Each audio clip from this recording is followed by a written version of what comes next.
Welcome back to another episode of Quarter Horse Customs. No, you didn't miss an episode. No need to go way back and see if you missed anything.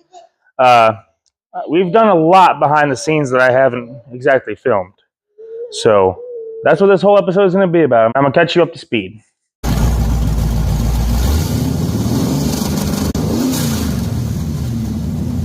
Well, babe, what should we show them first? The roll cage. Oh, the roll cage, huh? You want to tell them something about the roll cage? Yeah, it's painted. Yeah? With what? Where's the stuff at? Really? Very nicely painted roll cage.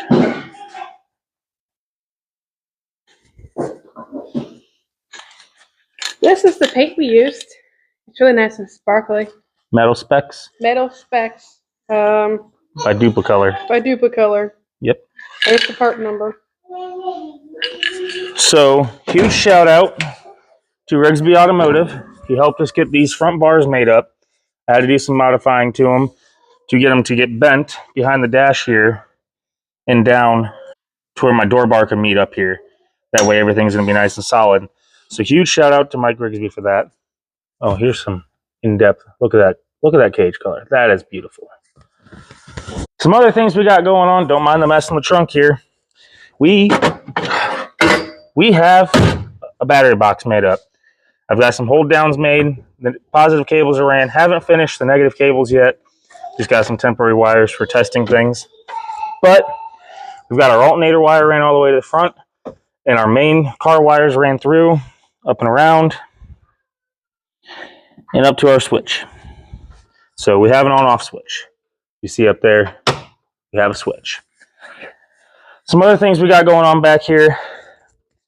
I put in a fuse panel so I can run, brake light relay, fuel pump relay, nitrous fuel pump relay, and a bottle warmer relay eventually.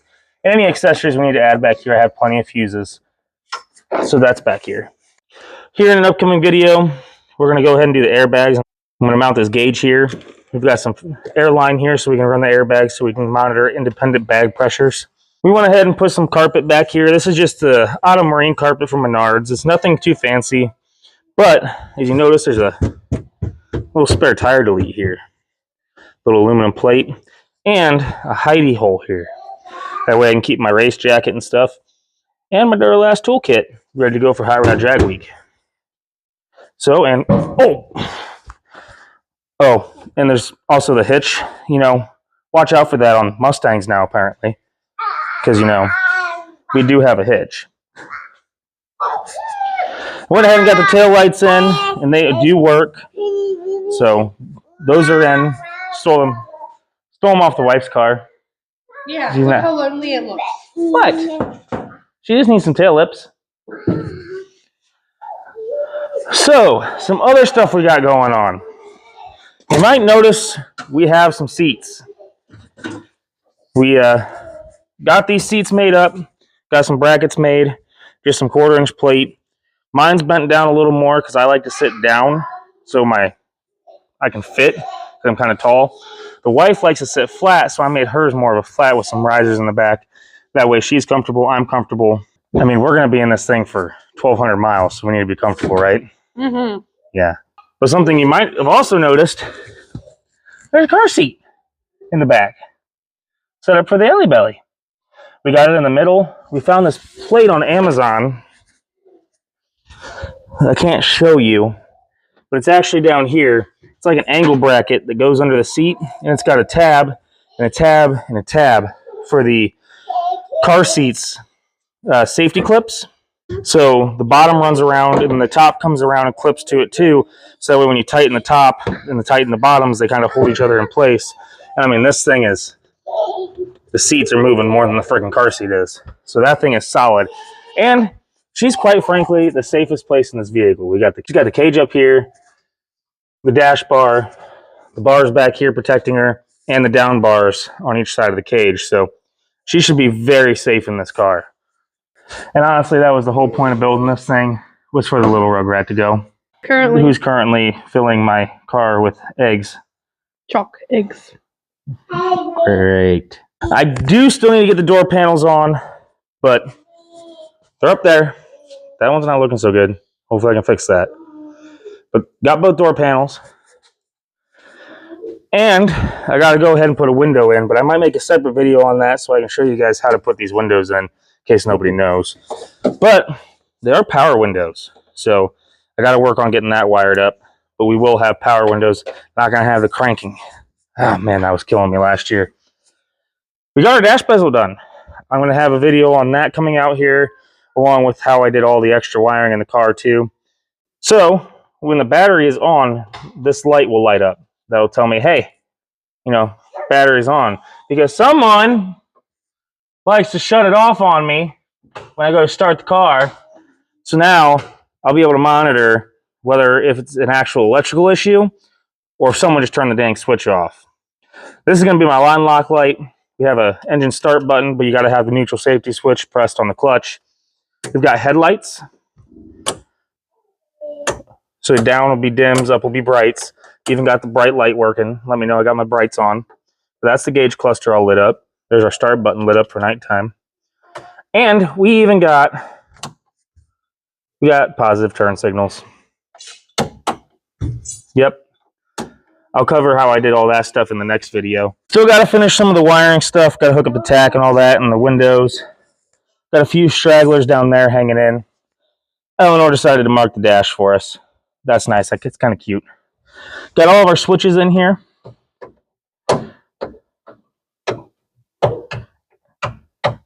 As you see, only some of them work.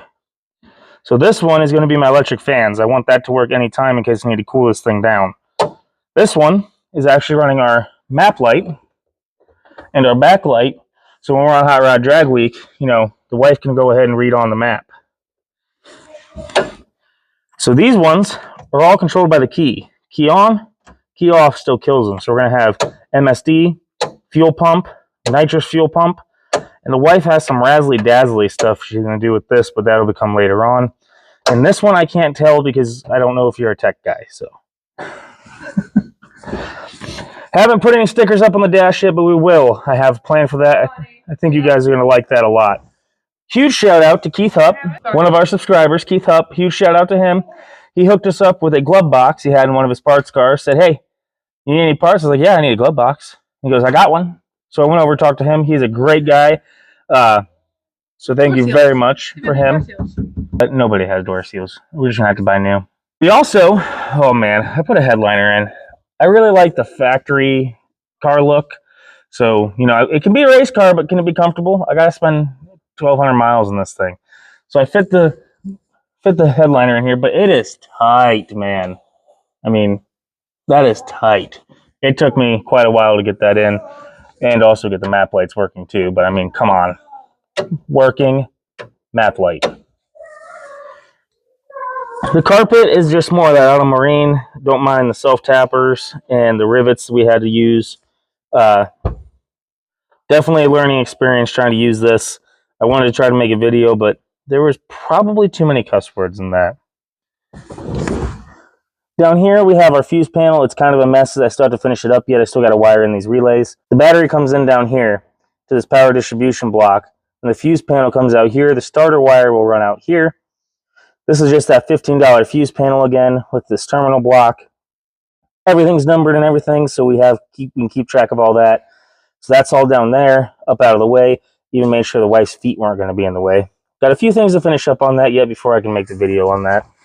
Again, the passenger side will have power window as well. That one actually has a window in it. I'm trying to find someone that might be able to tint my driver's side window before I put it in, so I don't have to take the whole car to them.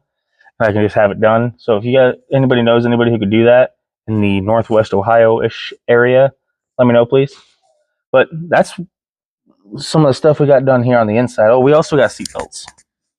They're very snug fit, but they are in. Like I said before, the taillights are working. And the turn signals work, but I'm not going up there to turn them on at the moment. We've got the hatch on. I got to do a little surface rust cleaning here. That's no big deal at all. It's got a nice window. I have a really cool idea for the decal I'm going to do for this. For those of you who don't know, I do something different on the back of each one of my cars. Well, most of them. two of them have the same thing almost. One's purple, one's red. Here's my red car. This is in honor of my sister-in-law who passed away. I do need to fix this right here. But this was in honor of her. Like I said, on the back of the wife's car, she has almost the same thing, but it's purple. And on the back of the Reaper Stang, I found this really cool decal of the Mustang horse with a skeleton. So that's on the back of this car. But this car doesn't have anything yet, but I can tell you it's going to be explosive. All I'm telling you. Some people already know. But I think you guys are going to like it. I also do like doing... Oh, wow, this is dirty. Ooh, need to get some dusting done here. I also like doing fun little cool stuff on my air cleaners. And I also have something cool for when I get an air cleaner in this car yet. Oh, we also have doors, by the way. I don't know how I missed that. I got to clean the bottoms up yet, but we have doors. I do need to get door seals. These are shot. Up in here, I also want to go ahead and do another shout out to my buddy Ryan. Thank you very much for helping me get this K-member, getting this thing in here. Looks great with the struts and the coilover assembly here and our caster camber plates. MSD box is mounted in and wired up. Getting ready to put the fuel pressure regulator in. Got to figure out where I'm going to put it because this car has slightly different shock tower shape than this car did. So we'll figure that out. But it's also a return style, so I need to figure out how I'm going to run the return as well. We've got all the holes patched up for the heater core that we're not running. Manual brake boosters in. Oil line. Don't yell at me about the plastic. I know. I like to run plastic out of the firewall and then to the copper line. That way when the motor's shifting, it's not that rigid line getting bent up. In the red car, we had just the metal line, and it broke on me from constant flexing. I mean, I know it's not as much of a deal with the solid engine mounts and solid stuff, but just in case, wanted to cover my ass on that. And the clutch cables also ran. It's zip tied, so that way it doesn't unhook from inside because it has a pain in the derriere. We have most of our wiring here tucked up. This is for the alternator. It's going to run straight to the alternator here. MSD box here. Got to run the coil wires too. Our headlight harness, I still have to modify it when we get the LEDs. Wife has a cool idea that I think everybody's going to like for that. We even got horn. Yes, it works. Yep, we have horn. Another thing that I didn't cover in the video is we have those 10-way adjustable shocks from the parts cars in. My BBK drag springs are in with the airbags. Like I said, I still got to hook the air lines up. The 8/8 spool is also in. Finally. Still got to wire up my fuel tank level and all that good jazz. Same with the other side. Everything's in. Our hitch is here, which is awesome. So that's in. Oh yeah, subframe connectors are also in if you didn't see that video.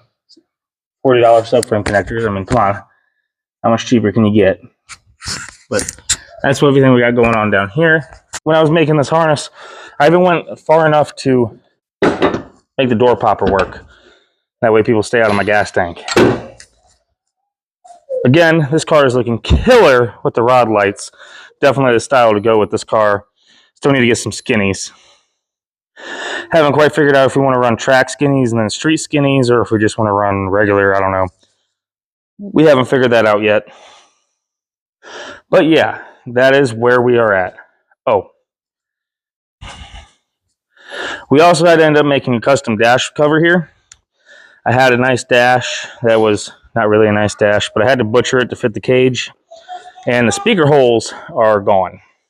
So I was looking over at my red car and I was like, hey, this has got that carpet thing in here. How much? That thing's got to be like 20 bucks. I can get one of those. Boy, was I wrong. That thing was rather expensive for what the car was. So getting that was out of the question. So I was like, okay, what are we going to do? This dash looks like crap. I mean, even the Reaper Stang has a nice dash. I still got to steal that tack. That's got to come in this car. Yeah, that's my tack. I told you I got to steal parts before you can have the car. Yeah, You didn't tell it, that was it. Come on, me. Nope, that tack is mine. Yep. So are the heads. Heads are mine. So, because I wasn't going to go and buy that like $80, $90 pad. I just took some extra of the carpet and put it in here because I already had a self-tap of the dash down. And then I realized, you know, man, once I put the windshield in here, I can't take this dash pad out. So I decided to make my own. I just folded it over. I'm 50-50. I need your guys' opinion on something. Part of me doesn't care that this gap is here, but part of me says you might as well just sew. I don't care. She says she doesn't care. I just want to know your guys' opinion. Oh, we splattered it too. So that's where we're at with Project Apocalypse. A bunch of little stupid stuff has gotten done to the interior. I've got a little bit more finishing up on the wiring and things here, there, and everywhere else to do, but we're getting pretty close. I still got to run a fuel system. I still have to figure out where the alternators are going to sit for sure. Make sure that wire is long enough, please, because it was the longest wire they had. And I really don't want to take that thing out just to make it a little bit longer. We still got to get that taken care of. We still got to put the windshield in.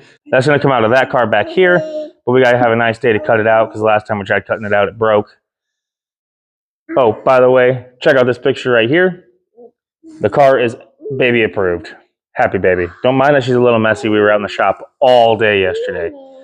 So that's where we're at. Don't worry, we still have plenty of things to do to the car. We still have a fuel system to make, have a cooling system to make. We still have to wire the ignition system up to the actual engine and everything. Still have a whole drive line to shove in the thing. The windows to take care of, decals. Holy crap. I think that's pretty much it. I mean, put the front covers back on, but I mean, they're already over there and over there. And then I also got to finish building that, but we still have time.